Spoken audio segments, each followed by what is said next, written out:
ചരിത്ര പ്രസിദ്ധമായ മാരാമൺ കൺവെൻഷൻ, അതിലൂടെ ദൈവവചനം അനേക ജനങ്ങൾക്ക് മനസ്സിലാക്കുവാൻ സാധിക്കുന്ന അനുഗ്രഹിക്കപ്പെട്ട ഒരു ശുശ്രൂഷയാണ്.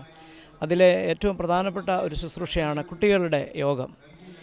കുട്ടികളുടെ യോഗത്തിൽ അനേക കുഞ്ഞുങ്ങൾ വന്ന് പങ്കെടുക്കുകയും അതിലൂടെ ദൈവവചനം പഠിക്കുകയും നല്ല തീരുമാനങ്ങൾ എടുക്കുകയും സമർപ്പണങ്ങൾ ചെയ്യുകയും ചെയ്യുന്നത് ഏറ്റവും അനുഗ്രഹിക്കപ്പെട്ടതായിട്ടുള്ള ഒരവസ്ഥയാണ്. കഴിഞ്ഞ 25 വർഷങ്ങളായിട്ട് ഈ ശുശ്രൂഷയിൽ ചേർന്ന് പ്രവർത്തിപ്പാനായിട്ട് ദൈവം എനിക്കും ഭാഗ്യം നൽകിയതോർത്ത് ദൈവത്തിന് സ്തോത്രം ചെയ്യുന്നു. ഈ കുഞ്ഞുങ്ങളാണ് സഭയുടെ ഭാവി എന്ന് പറയുന്നത്. ഈ കുഞ്ഞുങ്ങളെ വളർത്തിയെടുക്കുക, വാർത്തെടുക്കുക എന്നുള്ളതാണ് സഭയുടെ ഏറ്റവും വലിയ ദൗത്യം. അവർ ലോകത്തിൻ്റെ പ്രത്യാശയാണ്. അവരാണ് ഭാവി രാഷ്ട്രം എന്ന് പറയുന്നത്. അവരെ മെനഞ്ഞെടുക്കുവാനായിട്ട് ദൈവ അഭിമുഖമായി ദൈവവചനത്തോടുള്ള ബന്ധത്തിൽ അവരെ മെനഞ്ഞെടുക്കുന്നൊരു വലിയ ശുശ്രൂഷയാണ് CSSM ചെയ്തുകൊണ്ടിരിക്കുന്നത്. ഈ വർഷത്തെ കൺവെൻഷനിൽ അനേക കുഞ്ഞുങ്ങൾ വന്ന് പങ്കെടുക്കുകയും ദൈവവചനം ക്രമമായിട്ട് പഠിക്കുകയും നല്ല തീരുമാനങ്ങൾ, സമർപ്പണങ്ങൾ എടുക്കുകയും ചെയ്തത് നന്ദിയോടെ ദൈവത്തിന് സ്തോത്രം ചെയ്യുന്നു. ഈ കുഞ്ഞുങ്ങൾ സഭയുടെ നല്ല സാരഥികളായിട്ട് വളർന്നു വരുവാൻ, ലോകത്തിൻ്റെ നല്ല സാക്ഷികളായിട്ട് വളർന്നു വരുവാൻ ദൈവം അവരെ നിശ്ചയമായിട്ടും ഇടയാക്കട്ടെ എന്ന് പ്രാർത്ഥിക്കുകയും ആശംസിക്കുകയും ചെയ്യുന്നു. മാർത്തോമാ സുവിശേഷ പ്രസംഗ സംഘമാണല്ലോ, അതിൻ്റെ ആഭിമുഖ്യത്തിലാണല്ലോ ഈ ശുശ്രൂഷ നടക്കുന്നത്. CSSMൻ്റെ നേതൃത്വത്തിലാണല്ലോ ഈ ശുശ്രൂഷ നിർവഹിക്കപ്പെട്ടുകൊണ്ടിരിക്കുന്നത്. ഈ അനുഗ്രഹിക്കപ്പെട്ടതായിട്ടുള്ള ശുശ്രൂഷയ്ക്ക് എല്ലാവിധമായിട്ടുള്ള മംഗളങ്ങളും ആശംസകളും ഈ സമയത്ത് ഞാനും അർപ്പിക്കുന്നു.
Everybody, in the name of our Lord Jesus Christ, greetings. നമ്മുടെ കർത്താവായ യേശുക്രിസ്തുവിന്റെ നാമത്തിൽ നിങ്ങൾക്കെല്ലാവർക്കും സായാഹ്ന വന്ദനം അറിയിക്കട്ടെ. I'm going to ask my friend Matthew if he will read some verses from the Gospel according to St. Mark, chapter 8. വിശുദ്ധ മർക്കോസിന്റെ സുവിശേഷം 8-ാം അധ്യായം 34 മുതൽ 38 വരെയുള്ള വാക്യങ്ങൾ. വിശുദ്ധ മർക്കോസിന്റെ സുവിശേഷം 8-ാം അധ്യായം 34 മുതൽ 38 വരെ. പിന്നെ അവൻ പുരുഷാരത്തെയും തൻ്റെ ശിഷ്യന്മാരെയും അരികെ വിളിച്ച് അവരോട് പറഞ്ഞത്, ഒരുവൻ എന്നെ അനുഗമിപ്പാൻ ഇച്ഛിച്ചാൽ അവൻ തന്നെത്താൻ ത്യജിച്ച് തൻ്റെ ക്രൂശ് എടുത്തുകൊണ്ട് എന്നെ അനുഗമിക്കട്ടെ. ആരെങ്കിലും തൻ്റെ ജീവനെ രക്ഷിപ്പാൻ ഇച്ഛിച്ചാൽ അതിനെ കളയും. ആരെങ്കിലും എൻ്റെയും സുവിശേഷത്തിൻ്റെയും നിമിത്തം തൻ്റെ ജീവനെ കളഞ്ഞാൽ അതിനെ രക്ഷിക്കും. ഒരു മനുഷ്യൻ സർവ്വലോകവും നേടുകയും തൻ്റെ ജീവനെ കളയുകയും ചെയ്താൽ അവന് എന്ത് പ്രയോജനം? അല്ല, തൻ്റെ ജീവനു വേണ്ടി മനുഷ്യൻ എന്തൊരു മറുവില കൊടുക്കും? വ്യഭിചാരവും പാപവുമുള്ള ഈ തലമുറയിൽ ആരെങ്കിലും എന്നെയും എൻ്റെ വചനങ്ങളെയും കുറിച്ച് നാണിച്ചാൽ അവനെക്കുറിച്ച് മനുഷ്യപുത്രനും തൻ്റെ പിതാവിൻ്റെ തേജസ്സിൽ വിശുദ്ധ ദൂതന്മാരുമായി വരുമ്പോൾ നാണിക്കും. I realize, my friends, those of you who were here yesterday, that I spent a long time talking about myself. കഴിഞ്ഞ ദിവസം എൻ്റെ ജീവിതത്തെപ്പറ്റി, എൻ്റെ ജീവിതത്തിൻ്റെ അനുഭവങ്ങളെപ്പറ്റി സവിസ്തരം പ്രതിപാദിക്കുന്നത് നിങ്ങൾ ഇന്നലെ സന്നിഹിതരായിരുന്നവർ ശ്രദ്ധിച്ചു കാണുമല്ലോ. I don't really want to display my own character in that sort of way. ആ ഒരു തരത്തിൽ എൻ്റെ സ്വഭാവം വെളിപ്പെടണം എന്ന് ഞാൻ ആഗ്രഹിക്കുന്നില്ല. I just want to use my life to illustrate certain points that I believe may be experienced by other people here this evening. എന്നാൽ എൻ്റെ ജീവിതത്തിൻ്റെ അനുഭവങ്ങളോട് സമാനമായ അനുഭവങ്ങളുള്ള ഒരുപക്ഷേ പലരും ഇവിടെ ഉണ്ടായിരിക്കുമെന്നും എൻ്റെ ജീവിതത്തിൻ്റെ അനുഭവങ്ങൾ അവരുടെയും ജീവിതവുമായി ചേർത്ത് വയ്ക്കുവാൻ കഴിയും എന്ന് ഞാൻ വിശ്വസിക്കുകയാണ്. Yesterday I described my childhood, which was very difficult. ഏറെ പ്രശ്നനിർഭരമായ എൻ്റെ ബാല്യകാലത്തെപ്പറ്റി ഞാൻ ഇന്നലെ നിങ്ങളോട് വിവരിച്ചുവല്ലോ. I left my story at the point where I began my high school education as a teenager. ഞാനൊരു കൗമാരക്കാരനായി ഹൈസ്കൂൾ വിദ്യാഭ്യാസം ആരംഭിക്കുന്നിടത്താണ് ഇന്നലെ എൻ്റെ കഥ ഞാൻ താൽക്കാലികമായി അത് പൂർത്തീകരിച്ചത്.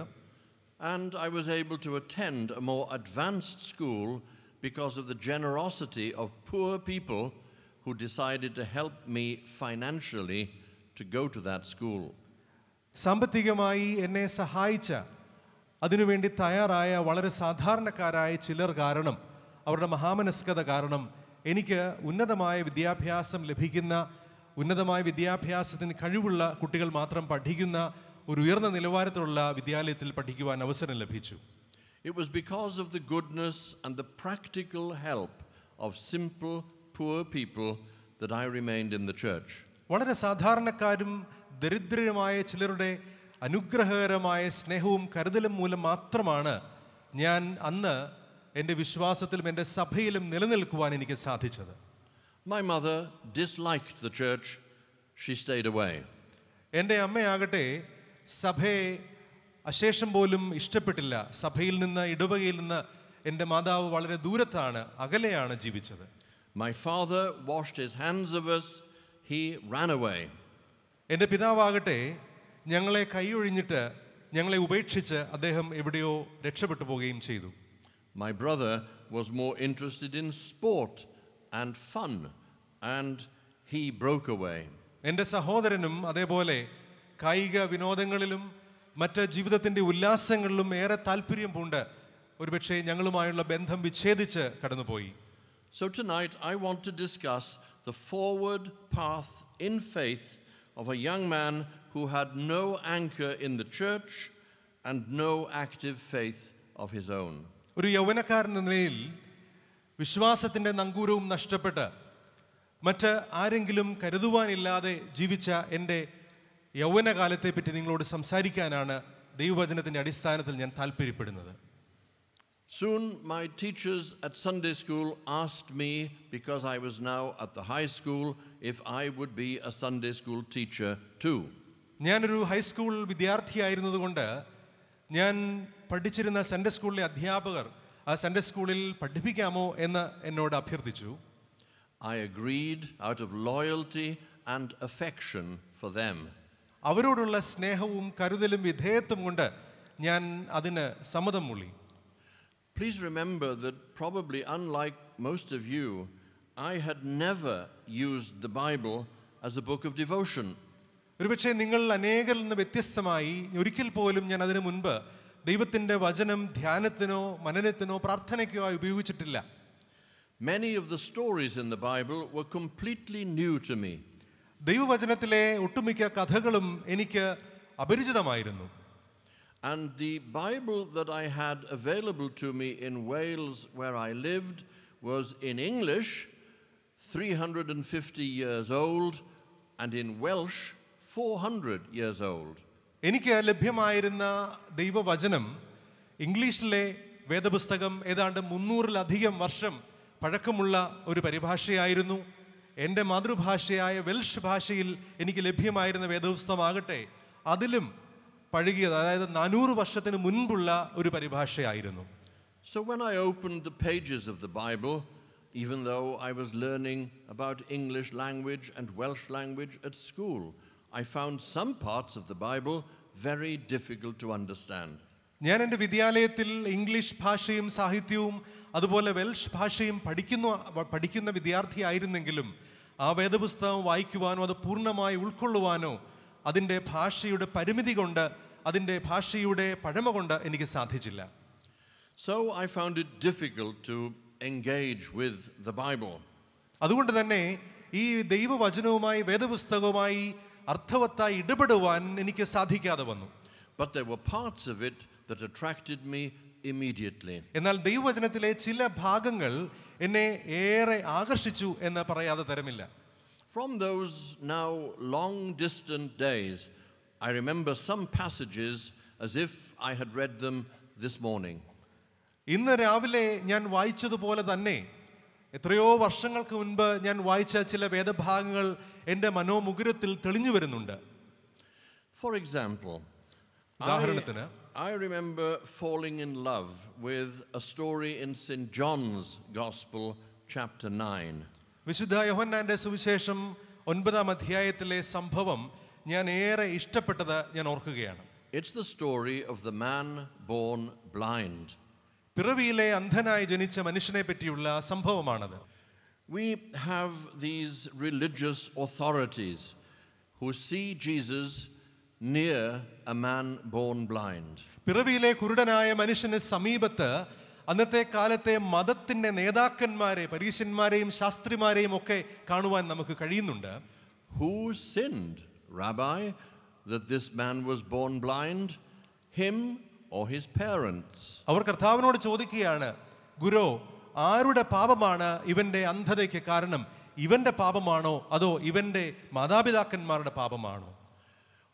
I find it incredible, just thinking about if I'd been there, that a man in such desperate need should simply serve as an excuse for a theological discussion. ഒരുപക്ഷെ ഈ ഒരു സാഹചര്യം എന്നെ വല്ലാതെ അസ്വസ്ഥനാക്കുന്നുണ്ട്, ഞെട്ടിപ്പിക്കുന്നുണ്ട്. കാരണം ഇത്രമാത്രം പരിതാപകരമായ അവസ്ഥയിലുള്ള ഒരു മനുഷ്യൻ, പിറവിയിലെ കുരുടനായ ഒരു മനുഷ്യൻ ഇതാ ഒരു ദൈവശാസ്ത്ര ചർച്ചയുടെ വിഷയമായി മാത്രം ഭവിക്കുന്നു എന്നത് എത്ര പ്രയാസമേറിയ അനുഭവമാണ്. As I said yesterday, pastoral care precedes theological decisions. ഞാൻ ഇന്നലെ സൂചിപ്പിച്ചുവല്ലോ, പലപ്പോഴും ഇടയ ശുശ്രൂഷയുടെ ആവശ്യങ്ങളാണ് ദൈവശാസ്ത്രത്തെക്കാൾ മുൻതൂക്കം ലഭിക്കേണ്ടതും അങ്ങനെയാണ് അതായിരിക്കേണ്ടതും. In verse 3, Jesus answers their question. മൂന്നാമത്തെ വാക്യത്തിൽ കർത്താവ് ഇപ്രകാരമാണ് അവർക്ക് മറുപടി നൽകുന്നത്. Neither this man nor his parents sinned. He was born blind so that God's work might be revealed in him.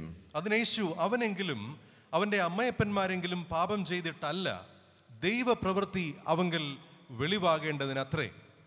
So first of all, Jesus did not rob the man of his humanity in order that he might become a pretext for a theological discussion.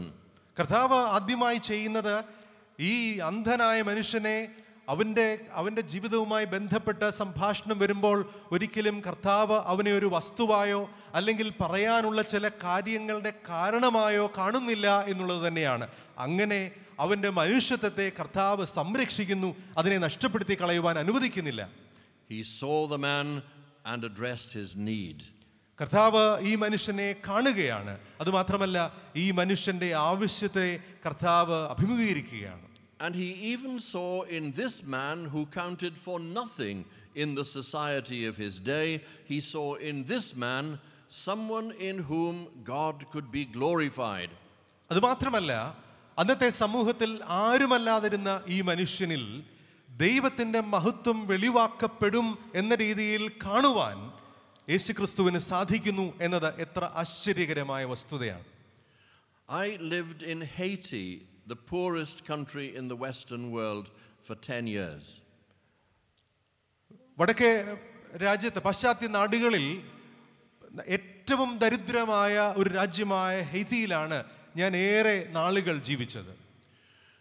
These poor people, miserable poor people, have revealed more to me about God's ability to work in broken people and for his glory to be seen in them often than many rich and powerful people. വളരെയധികം ധനവാന്മാരും സ്വാധീന ശക്തിയുള്ള ആളുകളെക്കാൾ ഉപരിയായി ഈ Haiti പോലുള്ള രാജ്യത്തെ പരമദരിദ്രന്മാരായ ആളുകൾ, ജീവിതത്തിന്റെ തകർച്ചകൾ അനുഭവിക്കുന്ന ആളുകളാണ്. അവരുടെ ജീവിതത്തിൽ ദൈവത്തിന്റെ മഹത്വം എത്ര അധികമായി വെളിപ്പെടുവാൻ കഴിയും എന്ന് തങ്ങളുടെ ജീവിതത്തിലൂടെ എന്നെ മനസ്സിലാക്കിയിട്ടുള്ളത്. Well, I found myself wondering before I'd got more than 3 verses into this chapter. I was wondering whether the religious people of my day, in my community, were like the religious people in Jesus' day.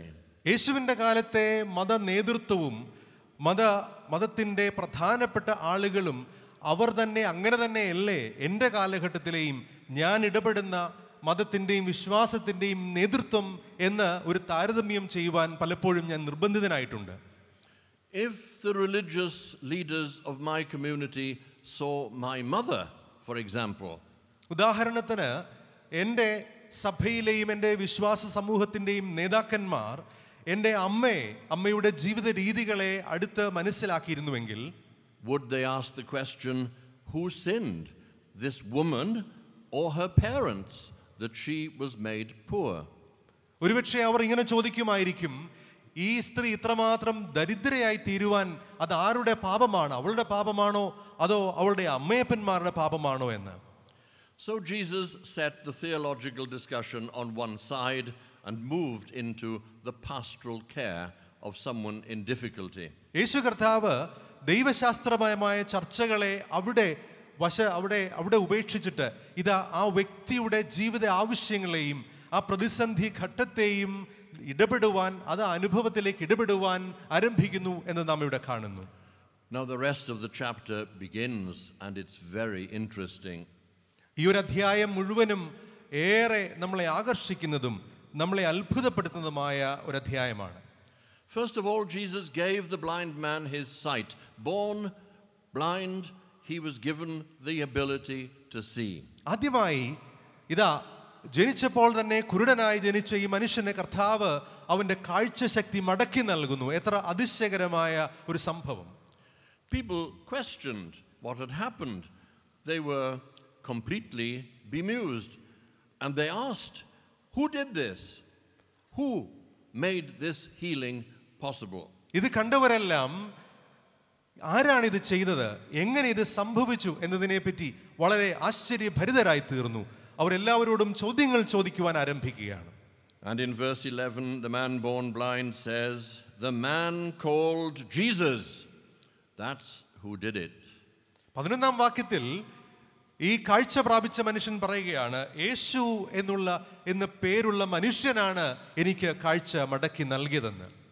But the people weren't happy with that answer, so they went and got the religious authorities, the Pharisees, and brought them to see for themselves. ഈ ഒരു ഉത്തരത്തിൽ സംതൃപ്തരാകാതെ അവിടെയുള്ള മത നേതാക്കന്മാരെ സമീപിച്ച് ഈ ഒരു പ്രശ്നത്തിന് പരിഹാരമുണ്ടാക്കുവാൻ അവിടെയുള്ളവർ ശ്രമിക്കുകയാണ്. And these religious leaders cross-questioned, they interrogated the man born blind. Was it really you? Did he really cure you? അന്നത്തെ യഹൂദ മത നേതാക്കന്മാർ ഈ പ്രശ്നത്തിൽ ഇടപെട്ട് പല പ്രാവശ്യം ഈ കാഴ്ച പ്രാപിച്ച മനുഷ്യനെയും മാതാപിതാക്കന്മാരെയും ഇതാ നിരന്തരമായി ചോദ്യം ചെയ്യുകയാണ്, ക്രോസ് വിസ്താരം നടത്തുകയാണ്. കാരണം നിങ്ങൾ എങ്ങനെയാണ് കാഴ്ച പ്രാപിച്ചത്, ആരാണ് കാഴ്ച നൽകിയത് മുതലായ ചോദ്യങ്ങൾ ചോദിച്ചുകൊണ്ട്. Who was it, they asked. അവർ ചോദിക്കുകയാണ്, ആരാണ് ഈ കാഴ്ച നൽകിയ വ്യക്തി? He is a prophet, said the man. ആ മനുഷ്യൻ പറയുന്നു, കാഴ്ച ലഭിച്ച മനുഷ്യൻ പറയുന്നു, അവൻ ഒരു പ്രവാചകനാണ്. But it didn't end there. They brought his parents. They subjected him to more questions. They refused to believe the story that was being told. യഹൂദ നേതാക്കന്മാർ വീണ്ടും അവൻ്റെ മാതാപിതാക്കളുടെ അടുക്കൽ ചെല്ലുകയാണ്. അവിടെ അവരുടെ ചോദ്യം അവസാനിക്കുന്നില്ല. തുടർന്ന് വീണ്ടും കുരുടന്റെ അടുക്കൽ, കാഴ്ച പ്രാപിച്ച വ്യക്തിയുടെ അടുക്കൽ എത്തുകയാണ്. നിരന്തരമായി ഈ ഒരു പ്രവർത്തനം മുൻപോട്ട് പോയിക്കൊണ്ടേയിരിക്കുന്നു. And in the end, infuriated by his answers, they threw him out. അതിനുശേഷം അവൻ്റെ ഉത്തരത്തിൽ കോപിഷ്ഠരായി അവനെ അവിടെ നിന്ന് പുറത്താക്കി കളയുന്നു. And then we read in verse 35, Jesus heard that they had driven him out, and when he found him, he said, do you believe in the Son of Man? He answered, and who is he, sir? Tell me, so that I may believe in him. Jesus said to him, you have seen him, and the one speaking with you is he. 35-ാമത്തെ വാക്യത്തിൽ ഇപ്രകാരം രേഖപ്പെടുത്തിയിരിക്കുന്നു, അവനെ പുറത്താക്കിയെന്ന് യേശു കേട്ടു. അവനെ കണ്ടപ്പോൾ നീ ദൈവപുത്രനിൽ വിശ്വസിക്കുന്നുവോ എന്ന് ചോദിച്ചു. അതിനവൻ, യജമാനനെ, അവൻ ആരാകുന്നു, ഞാൻ അവനിൽ വിശ്വസിക്കാം എന്ന് ഉത്തരം പറഞ്ഞു. യേശു അവനോട്, നീ അവനെ കണ്ടിട്ടുണ്ട്, നിന്നോട് സംസാരിക്കുന്നവൻ അവൻ തന്നെ എന്ന് പറഞ്ഞു. And the blind man said, Lord, I believe. ഉടനെ അവൻ, കർത്താവേ, ഞാൻ വിശ്വസിക്കുന്നു എന്ന് പറഞ്ഞ് അവനെ നമസ്കരിച്ചു. So understand that the gift of sight that was given to the man born blind was not merely a matter of visual sight. ഒരു മനുഷ്യന് കാഴ്ച ലഭിച്ചു എന്ന് പറയുന്നത് അവൻ്റെ ബാഹ്യമായ നേത്രങ്ങളുടെ കാഴ്ച മാത്രമല്ല എന്ന് ഇതിൽ നാം മനസ്സിലാക്കുന്നു. If he began by saying it was a man, and then later under the fire of cross-questioning he says it was a prophet, and then finally when Jesus reveals himself he says, Lord, I believe, you can bet that it's not just visual sight, it's an ability to see spiritually as well. കാഴ്ച പ്രാപിച്ച മനുഷ്യന്റെ പ്രതികരണങ്ങൾ കൂടെ നാം ശ്രദ്ധയോടിച്ചാൽ ഓരോ പ്രാവശ്യവും അവൻ്റെ പ്രതികരണങ്ങൾ, ആദ്യം ഒരു മനുഷ്യൻ, പിന്നീട് ഒരു പ്രവാചകൻ, പിന്നീട് കർത്താവ് എന്ന നിലയിൽ യേശുവിനെ കണ്ടെത്തുവാൻ സാധിക്കുമ്പോൾ അവൻ്റെ ബാഹ്യമായ കാഴ്ച മാത്രമല്ല, ആന്തരികമായ ഒരു പുതിയ കാഴ്ചയാണ് അവന് ലഭിക്കുന്നതെന്ന് നാം തിരിച്ചറിയുന്നു. And whilst the man born blind was becoming able to see both in the spiritual and in the physical sense, the irony was that the religious leaders who could see with their eyes could not see with their hearts, and they were becoming blind. പിറവിയിലെ കുരുടനായ മനുഷ്യൻ ആന്തരികവും ബാഹ്യവുമായ കാഴ്ചശക്തി പ്രാപിക്കുന്നുവെങ്കിൽ അവിടെയുള്ള വിരോധാഭാസം നാം കാണുന്നത് അവിടെയുള്ള മത നേതാക്കന്മാർ, യഹൂദ മത നേതാക്കന്മാർ ബാഹ്യമായ കാഴ്ചയുള്ളവരെങ്കിലും ആന്തരികമായി അവർ കുരുടന്മാരായി തീരുന്നു, കുരുടന്മാരായി തുടരുന്നു എന്നുള്ളതാണ്. I hope I've said enough about this chapter to illustrate for you how it impacted on me as a 15-16-year-old boy searching for faith. 15-16 വയസ്സ് പ്രായമുള്ള കൗമാരക്കാരനായ ഒരു വ്യക്തിയെ വിശ്വാസത്തിനു വേണ്ടി, വിശ്വാസം ആഗ്രഹിക്കുന്ന, നിരന്തരമായി വിശ്വാസത്തിനുള്ള അന്വേഷണത്തിൽ തുടർന്നുകൊണ്ടിരുന്ന ഒരു കൗമാരക്കാരനെ എത്രമാത്രം ഈ ഒരു വേദഭാഗം സ്വാധീനിച്ചു എന്ന് നിങ്ങൾക്ക് മനസ്സിലാകുമല്ലോ. And can you see that the view taken in this chapter of religious authorities as being condemning people, judging people, can you see that that view of religious people was exactly the way my mother thought of religious people? എൻ്റെ അമ്മയെ എങ്ങനെയാണോ അന്നത്തെ ഒരുപക്ഷെ മത നേതാക്കന്മാർ കണ്ടത്, അതുപോലെ തന്നെയാണ് ഈ വേദഭാഗത്തും കാഴ്ച പ്രാപിച്ച മനുഷ്യനെ ന്യായം വിധിക്കുകയും അവനെ അവരുടെ സമൂഹത്തിൽ നിന്നും കൂട്ടായ്മയിൽ നിന്നും പുറത്താക്കുകയും ചെയ്യുന്ന മത നേതൃത്വത്തിൻ്റെ നടപടികളും. So I discovered that the Bible could speak to me. It could stir my imagination alive. It could hold my attention. എനിക്ക് മനസ്സിലായ അതിശയകരമായ ഒരു കാര്യം, ഈ ദൈവത്തിൻ്റെ വചനത്തിന് എൻ്റെ ജീവിതത്തിൻ്റെ അനുഭവങ്ങളോട് സംസാരിക്കുവാനും സംവദിക്കുവാനും കഴിയുമെന്നും എൻ്റെ ജീവിതത്തിൻ്റെ അനുഭവങ്ങൾക്ക് ഒരു പുതിയ കാഴ്ചപ്പാടും ഒരു പുതിയ ദർശനവും നൽകുവാനും കഴിയും എന്നതായിരുന്നു.